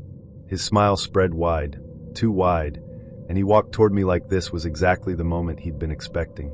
"Hey," he said, sliding into the seat across from me without asking. "It's me. Better in person, right?" There was a pause, so heavy I could feel it in my teeth. I should have stood, right then and there. But instead, I heard myself saying, "Sure." The conversation started like any other date, if you ignored the screaming dissonance between the man in front of me and the man in my messages. He ordered a beer without asking what I wanted, downed half of it in 3 gulps, and launched into a story about his entrepreneurial journey, which mostly involved vague allusions to networking and hustle culture and making moves that never seemed to land anywhere concrete. Every time I looked at him, my mind played this cruel split-screen game. On the left, the Adrian I'd swiped right on, crisp shirt sleeves rolled up, that smirk like he knew something you didn't. On the right, the man in front of me, leaning too far across the table, his breath thick with hops and something faintly sour, his gaze pinning me down in a way that felt less like interest and more like ownership. It was when he started telling me about how hot I looked in my profile that the unease tipped into something sharper. His compliments weren't really compliments, they were inventory, measurements, appraisals. He described my photos back to me, like he'd memorized them, lingering on details that made my skin crawl. The way my dress had clung in one picture, the glimpse of my thigh in another. And then he said it. "I almost didn't swipe," he admitted, grinning. "But then I saw you in person last week, at that coffee shop on 3rd. I was in the corner. You didn't notice me." The air between us seemed to thin. I replayed my week in my head, combing through every blurred face I'd passed, every shadow in the corner of a room. He'd been there, watching, before we'd even matched. I felt my pulse in my throat. My chair was suddenly too small. "I think I should go," I said, my voice aiming for firm but landing closer to brittle. He laughed. "Come on. I'm just saying it's fate. Meant to be. You'll see." Leaving should have been simple. Standing up, walking out the door, blocking his number. But that's not how these things work, not when you're a woman alone with a man who already feels entitled to your time. There's the calculation, instant and automatic. Will this escalate if I move too quickly? If I make him feel rejected? So I excused myself to the bathroom, phone in hand, fingers flying over a message to my friend. "Call me. Emergency. Now." When I stepped back into the bar, my phone rang on cue. I put on my best face of feigned panic, murmured something about a sick roommate, and grabbed my coat. He stood as if to follow me, but I was already moving, weaving between tables toward the door. The night air hit me like a blessing. I kept walking fast, not looking back until I was 2 blocks away. Jenny liked my hair from the moment we met. Not in the way people usually say they like your hair.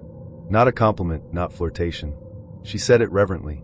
We met at a bookstore hosting a poetry reading. I was browsing the metaphysics shelf when she walked past, then turned back and stared at me. "Your hair is the color of smoke," she said. "It means you've survived something." I laughed. Thanks." She didn't laugh back, just smiled softly. It's rare to see someone whose spirit hasn't left their body yet.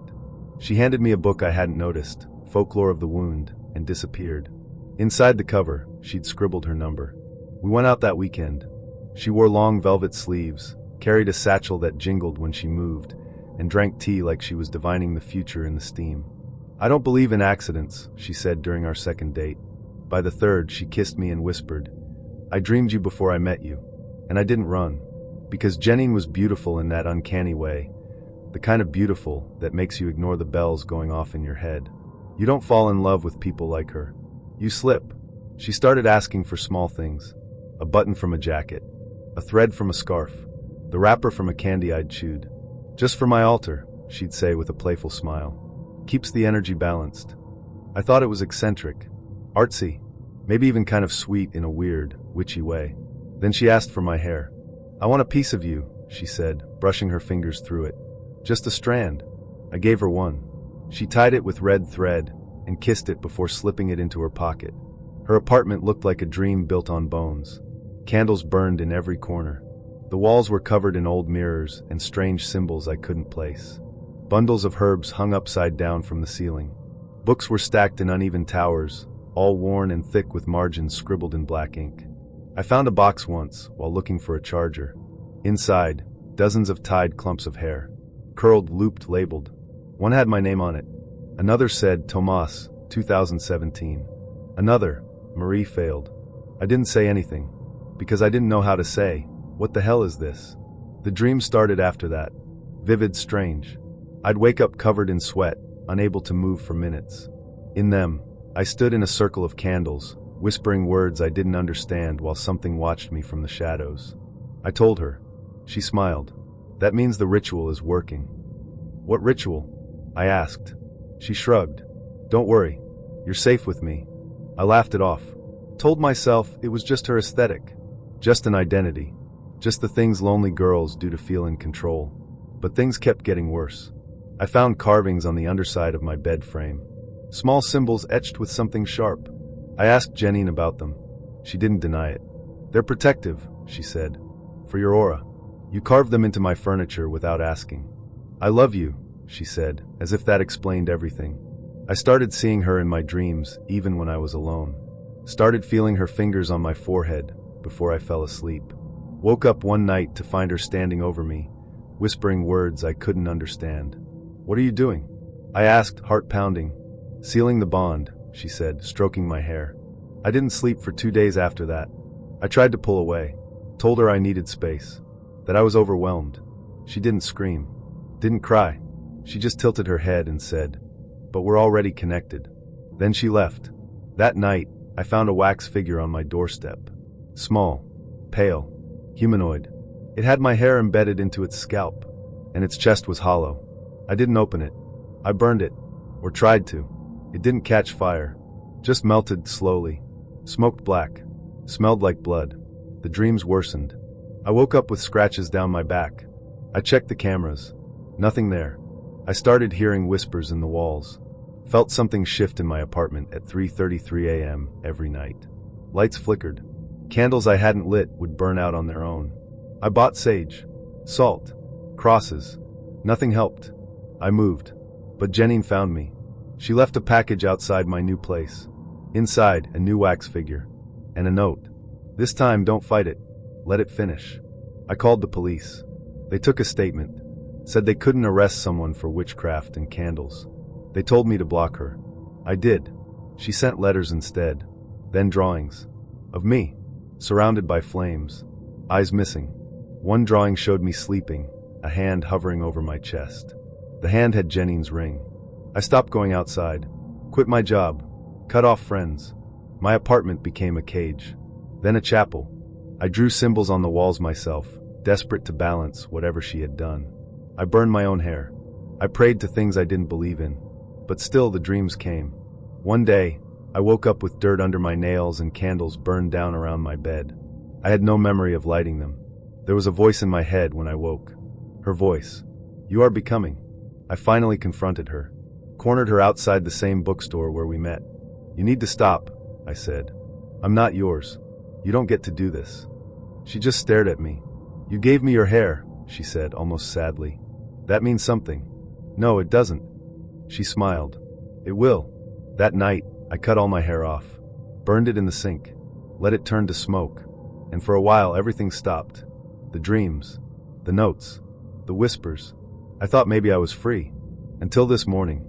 I found a figure on my porch. Bait. Eyes missing. Heart open. Inside the chest was a tiny scrap of paper. On it, in her writing, I don't need your hair anymore. You're already mine. Marin apologized for things most people didn't notice. She said sorry when she sat down too quietly. Sorry for texting me too late at 9:45 p.m.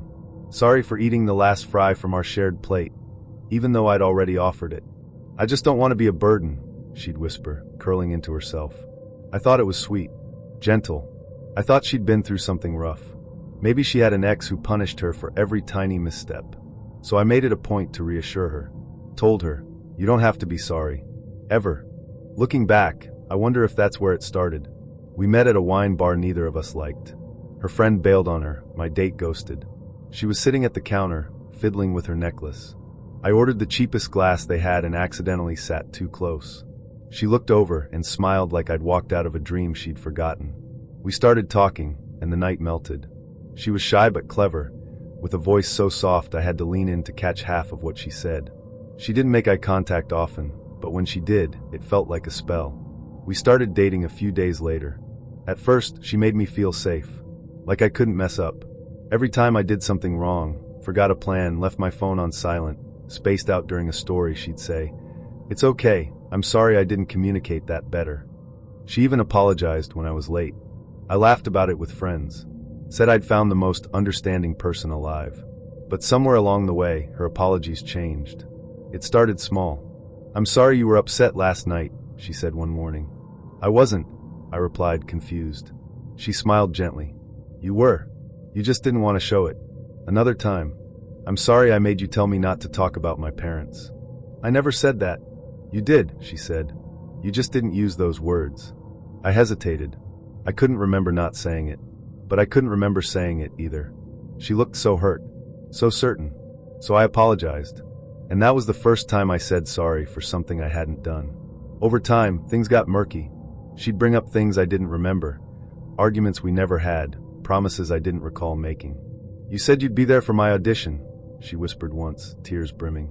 "I waited an hour." Marin, I didn't know about it." "Yes, you did. We talked about it last Tuesday." I checked my phone. No messages. No mention of any audition. Still, I apologized, because she looked like I'd broken her. And what kind of person breaks someone that fragile? Eventually, I stopped being sure of anything. I'd replay conversations in my head, check old texts, journal entries, recordings even. But I could never find proof, just gaps. Blank spaces where her memory stood louder than mine. I started second-guessing everything. Did I really raise my voice that night? Did I actually forget her birthday? It wasn't for another month, was it? She kept apologizing too, endlessly like a looped prayer. "I'm sorry I remembered it wrong. I'm sorry you had to feel like the bad guy. I'm sorry I made you do this to me." The words came like rain, gentle, persistent, flooding everything. One night, I woke up sweating, heart racing. I'd had a dream.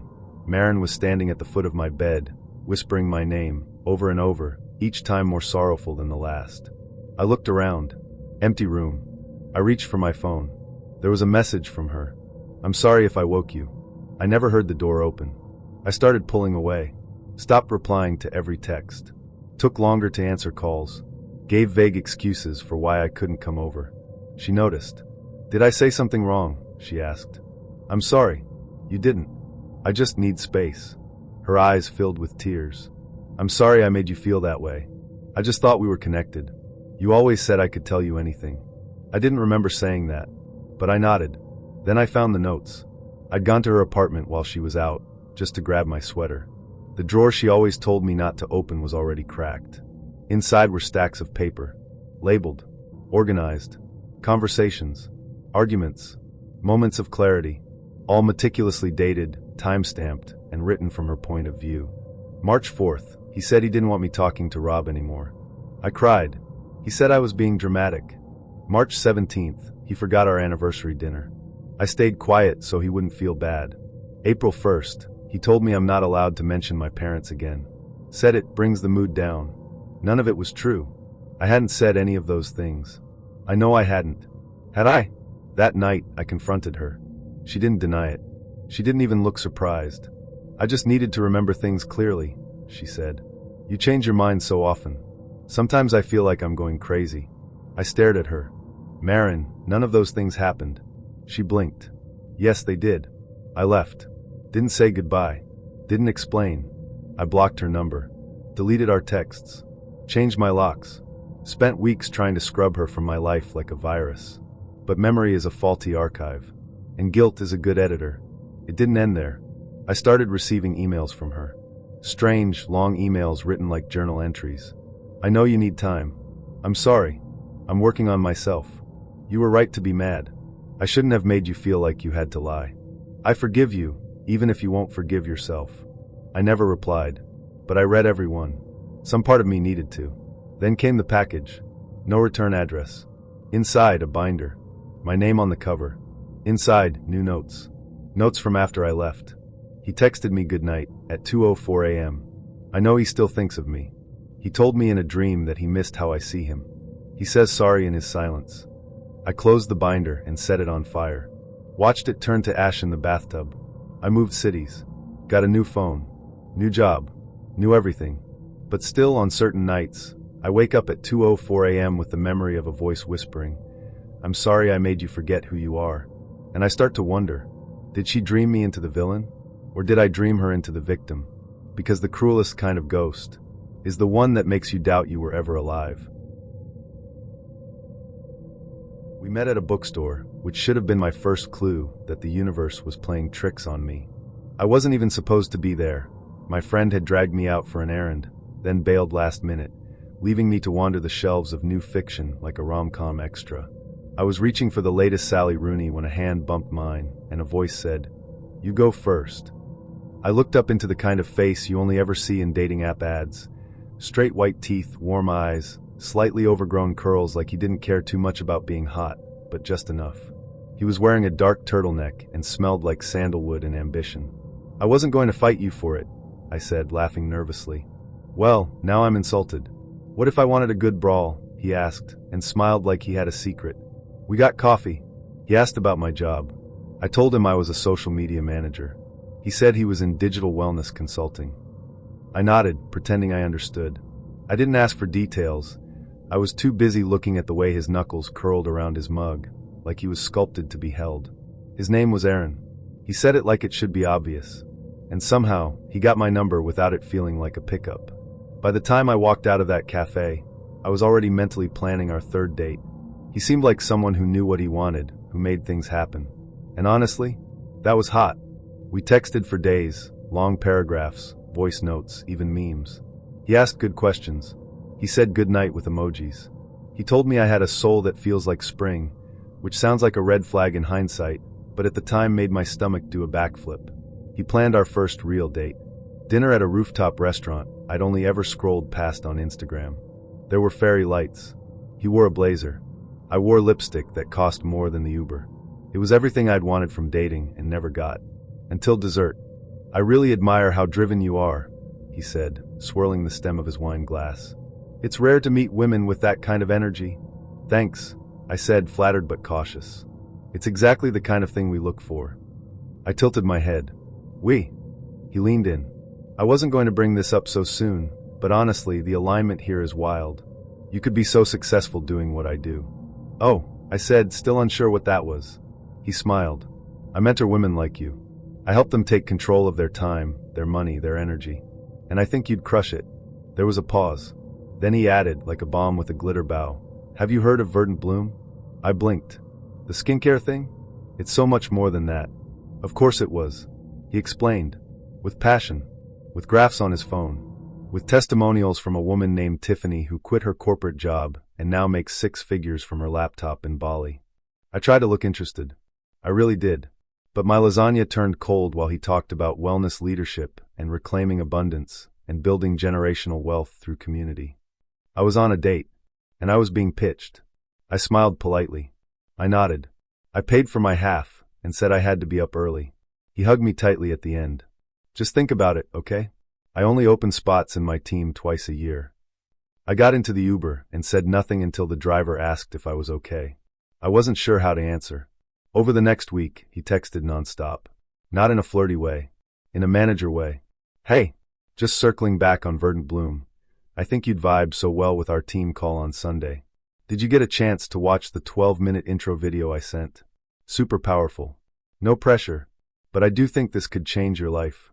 I replied once vaguely. "Hey, thanks, just really swamped with work right now." He sent a voice note. "Totally get that. Just know, I don't think it's a coincidence we met. Some things are too aligned to ignore." Then came the stories. He tagged me in a screenshot of his earnings from the week, $3,500 in commission. Another story, a flat lay of turmeric supplements and something called gut joy.